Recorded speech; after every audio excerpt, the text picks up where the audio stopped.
ഡോക്ടർമാർ മരുന്ന് എഴുതുമ്പോൾ നമ്മുടെ പെണ്ണുങ്ങളുടെ അവസ്ഥ.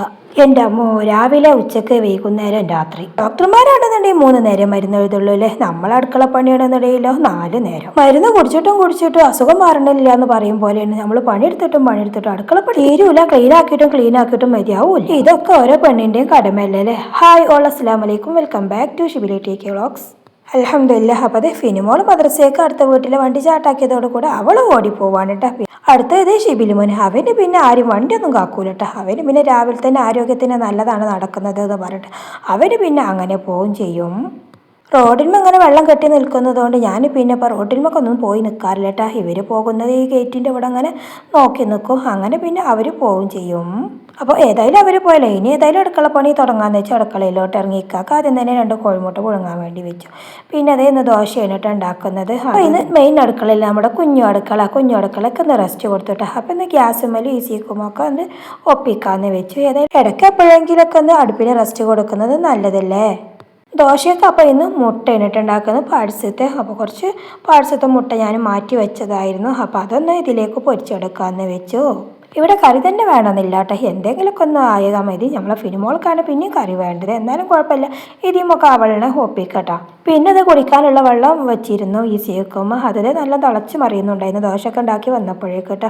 അങ്ങനെ അതും അങ്ങോട്ട് എടുത്ത് വെച്ചു. പിന്നെ കുക്കറിൽ ഒരു ഇത്തിരി ചോറിടാണ്, കുറച്ച് ചോറുണ്ടായിരുന്നു. അപ്പോൾ ഏതായാലും ഷിബിലിമോനക്ക് കൊണ്ടുപോകണമല്ലോ. അപ്പോൾ ഈ ഉണ്ടാക്കുന്നതിന് ഷിബിലിമോനക്ക് ഇതിൽ നിന്ന് കൊടുക്കാമെന്ന് വിചാരിച്ചു ഈസി വെക്കുമ്പോൾ തന്നെ കുക്കറിൽ അങ്ങോട്ട് വെച്ചു.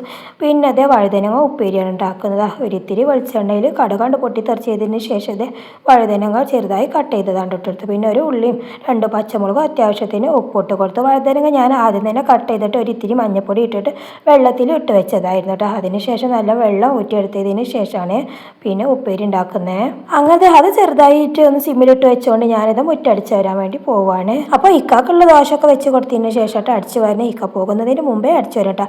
ഇക്ക പോകുന്ന ടൈമിൽ ജോലി കാണാൻ പാടില്ല കേട്ടോ. അപ്പോൾ ഞാൻ അതിൻ്റെ മുന്നേ അടിച്ചു വരും. അഥവാ പെട്ടെന്ന് മുന്നേക്ക് വന്നിട്ടുണ്ടെങ്കിൽ പെട്ടെന്ന് ഒറ്റയേറാണ് കേട്ടോ ജോലി. അപ്പോൾ അധികവും ഞാൻ ഇക്ക പോകുന്നതിന് മുന്നേ അടിച്ചു വരികയാണെന്നുണ്ടെങ്കിൽ അപ്പോഴേക്ക് ഞാൻ കഴിച്ചിലാക്കും. എല്ലാം എന്നുണ്ടെന്നുണ്ടെങ്കിൽ ഇക്ക പോയി കഴിഞ്ഞതിന് ശേഷമായിട്ട് അടിച്ചു വരല്. പിന്നെ അതല്ല, നമ്മൾ അടുത്ത വീട്ടിൽ ആരെങ്കിലുമൊക്കെ രാവിലെ തന്നെ എങ്ങോട്ടെങ്കിലുമൊക്കെ പോകുകയാണെന്നുണ്ടെങ്കിൽ ഞാൻ അടിച്ചു വരികയാണെന്നുണ്ടെങ്കിൽ ജോലി ഞാൻ പെട്ടെന്ന് മാറ്റി വെക്കൂട്ടോ. അവർ പോയി കഴിഞ്ഞതിന് ശേഷം അടിച്ചു വരാറുള്ളൂ. അവരെ പറഞ്ഞു കേൾക്കുന്നതാണല്ലേ. എങ്ങോട്ടെങ്കിലും രാവിലെ ഇറങ്ങുകയാണെന്നുണ്ടെങ്കിൽ ചൂല് കാണാൻ പാടില്ല എന്ന്. ഏതായാലും ഞാൻ ആ ടൈമിൽ മാറ്റി വെക്കാറാണ് ചൂല്. രാവിലെ തന്നെ മുറ്റടിച്ച് വരുമ്പോൾ അതിനൊരു ഭംഗി വേറെയാണ് അല്ലേ. പിന്നെന്താണെന്ന് വെച്ചാൽ രാവിലെ ആ സമയത്ത് നമുക്ക് കൂടണം. രാവിലെ അടുക്കളയിൽ തിരക്കിട്ട പണികളാവുമ്പോൾ എനിക്കൊന്നും കൂടാറില്ല കേട്ടോ. അധിക ദിവസവും ഞാൻ ചെറിയ അടുക്കള പണികളൊക്കെ കഴിഞ്ഞുകൊണ്ടാണ് ഞാൻ മുറ്റടിച്ച് വരാറ്. അങ്ങനത്തെ അടിച്ചു വാരലൊക്കെ കഴിഞ്ഞതിന് ശേഷം നമ്മുടെ ചെടിത്തടത്തിൻ്റെ തിണ്ടലിനല്ല അതൊക്കെ ഒന്ന് നല്ലോണം ഒന്ന് ക്ലീനാക്കി മഴ പെയ്തിട്ട് ചെറിയ പൊടികളും കച്ചറകളൊക്കെ ഇങ്ങനെ നിൽക്കൂട്ടോ. അപ്പോൾ മഴ ആകുമ്പോൾ അങ്ങനെ അതൊക്കെ ഒന്ന് ക്ലീനാക്കാണ്. ഇതാ കണ്ടില്ലേ, ഞാൻ അടിച്ചു വാരി കഴിഞ്ഞപ്പോഴേക്ക് ഇക്കാക്ക് പോകാനുള്ള ടൈമായിട്ട് അങ്ങനത്തെ ഇക്കാൻ്റെ വെള്ളമൊക്കെ ഫുള്ളാക്കിക്കൊണ്ട് സലാം പറഞ്ഞുകൊണ്ട് അങ്ങോട്ട് ഇറങ്ങി.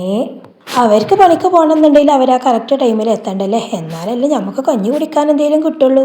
ഗേറ്റിൻ്റെ അവിടെ നിന്നിട്ട് ഒറ്റ നോട്ടാ വെള്ളം നിൽക്കണ്ടോ റോട്ടുമ്മേന്ന്. അങ്ങനെ ഇക്ക പോയി. അതിന് ശേഷം ഞാൻ വീണ്ടും അടുക്കളയിലോട്ട് എത്തി. പിന്നെ നമ്മുടെ ഉപ്പേരി വെച്ചിട്ടുണ്ടായിരുന്നല്ലോ, അതെങ്ങനെ ഉണ്ടെന്ന് നോക്കിയിട്ടാ. അപ്പോൾ അത് ഏകദേശമൊക്കെ വന്ന് തുടങ്ങിയിട്ടുണ്ടായിരുന്നു. അപ്പോൾ അത് നല്ലോണം ഒന്ന് ഉടച്ചെടുത്തോണ്ട് അതുകൊണ്ട് മൂടി വെച്ചിട്ട് എനിക്ക് ഭയങ്കര ഇഷ്ടമായിട്ടാ. ചോറ്റി വഴുതനങ്ങ ഉപ്പേരി ഉണ്ടാക്കുക അത് ഒറ്റയ്ക്ക് ഇങ്ങനെ കുഴച്ച് തിന്നുന്നുണ്ട്. ഞാൻ ഇന്നിപ്പോൾ അങ്ങനെ ആക്കാന്ന്. പിന്നെ ഇത് കുളി അലക്കലൊക്കെ കഴിഞ്ഞതിന് ശേഷം കേട്ടോ മുട്ട പൊരിക്കണം കേട്ടോ ചോറ്റിൽക്ക്. അപ്പോൾ ഇന്ന് ഞാൻ ഒറ്റയ്ക്കേ ഉള്ളൂ. ഇക്ക പിന്നെ ഉച്ചയ്ക്ക് എത്തൂല എന്ന് പറഞ്ഞു. അപ്പോൾ ഇങ്ങനെ കണ്ട് ഒപ്പിച്ചു കേട്ടോ. അപ്പോൾ പാഴ്സത്തെ മുട്ട പിന്നെ രാവിലെ കടിക്ക് മാത്രമല്ലേ ഉണ്ടായുള്ളൂ. അപ്പോൾ ഉച്ചയ്ക്ക് പിന്നെ ഇങ്ങനെയാണ്ട് ഒപ്പിച്ചു. മുട്ടക്കാണ് എൻ്റെ കൂടെ വരാൻ ഭയങ്കര ഒരു മടിയിട്ടാ. മുട്ട എടുത്തിട്ടും കിട്ടുന്നില്ല. അപ്പോൾ കറി പിന്നെ ഞാൻ ഉണ്ടാക്കായിട്ട് രാത്രിക്ക് പിന്നെ എന്തൊക്കെ ഒന്ന് ഒപ്പിക്കാന്ന് വെച്ചിട്ട് ഞാൻ ഒറ്റയ്ക്കേ ഉള്ളൂ. അപ്പം ഇങ്ങനെയൊക്കെ മതിയില്ലേ. നിങ്ങളങ്ങനെ തന്നെയല്ലേ ഒറ്റയ്ക്കാവുമ്പോൾ ഇങ്ങനെയൊക്കെ തന്നെയല്ലേ ചെയ്യാറ്. അങ്ങനെ ആ മുട്ട പൊരിച്ചതും പിന്നെ വഴുതനയും കൂടി കൂട്ടിയിട്ട് ചോറ് തിന്നാണ് കേട്ടോ. പിന്നെ നോക്കിയപ്പോഴാണെന്നുണ്ടെങ്കിൽ വഴുതന ഉപ്പേരി ആയതുകൊണ്ട് ഗുളും നനകാണ്ട് ഇറങ്ങട്ടെ. ഇങ്ങനെ നല്ല ടേസ്റ്റ് ആയിരിക്കില്ലേ അങ്ങനെ തിന്നാൻ. എനിക്ക് ഭയങ്കര ഇഷ്ടമാണ്. ഇങ്ങനെ ഒറ്റയ്ക്ക് ഇന്ന് തിന്നുമ്പോൾ എന്തോ പോലൊക്കെ തോന്നുമല്ലേ. എല്ലാവരും കൂടി തിന്നുമ്പോൾ അതൊരു രസം വേറെ തന്നെ ആയിരിക്കൂലേ. പിന്നെ അത് ഡോക്ടർമാർ മരുന്ന് എഴുതുമ്പോൾ തന്നെ 3ാമത്തെ നേരത്തിൽ നിന്ന് വൈകുന്നേരത്തേക്കും അമ്പയറായിരുന്നു കേട്ടോ. അതെല്ലാവരും കൂടി കഴിച്ചു. ഷിബിലിമോനും ഫിനിമോളൊക്കെ അപ്പോഴേക്ക് സ്കൂളിട്ട് വന്നു. പിന്നെ രാത്രിക്കത്താണ് ഈ കാണുന്നത് വെള്ളപ്പവും പിന്നെ കോഴിപ്പാട്സ് ഉണ്ടായിരുന്നു, അത് കറിയും വെച്ചു. അപ്പോൾ ഇതൊക്കെയാണ് നമ്മുടെ ഇന്നത്തെ കുഞ്ഞു വീഡിയോ ഇഷ്ടപ്പെട്ടാൽ ലൈക്ക് ചെയ്യണേ, സബ്സ്ക്രൈബ് ചെയ്യണേ. അപ്പോൾ മറ്റൊരു വീഡിയോ കാണാം. അതുവരെ എല്ലാവർക്കും അസ്സലാമു അലൈക്കും വറഹ്മത്തുള്ളാഹി തആല വബറകാതുഹു.